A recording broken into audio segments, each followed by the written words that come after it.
பெருங்களத்தூர் காமராஜரின் 122வது பிறந்தநாளை முன்னிட்டு காமராஜர் நற்பணி மன்றம் சார்பில் காமராஜர் சிலைக்கு மாலை அணிவித்து 100 பேருக்கு நலத்திட்ட உதவிகள் வழங்கப்பட்டது.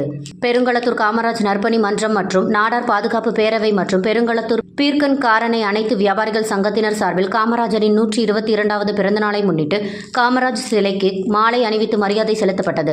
தொடர்ந்து காமராஜ் சிலைக்கு மரியாதை செலுத்த வந்த பள்ளி மாணவியர்களுக்கு இனிப்புகள் வழங்கப்பட்டது.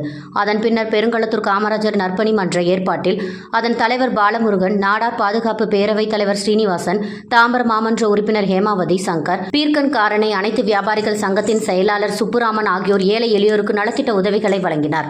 இந்நிகழ்ச்சியில் பீர்க்கான் காரணை பெருங்களத்தூர் வியாபாரிகள் சங்க நிர்வாகிகள் பார்த்திபன், சிதம்பரநாதன், தினேஷ் மற்றும் காமராஜர் நற்பணி மன்ற நிர்வாகிகள் ராஜா, நவநீத கிருஷ்ணன், சுந்தர் உள்ளிட்டோர் கலந்து கொண்டனர். பின்னர் செய்தியாளர்களிடம் பேசிய நாடார் பாதுகாப்பு பேரவைத் தலைவர் ஸ்ரீனிவாசன் கூறுகையில், பெருங்களத்தூரில் கட்டப்பட்டு வரும் புதிய மேம்பாலத்திற்கு காமராஜர் பெயரை சூட்ட வேண்டும் என தமிழக அரசிற்கு கோரிக்கை விடுத்தார்.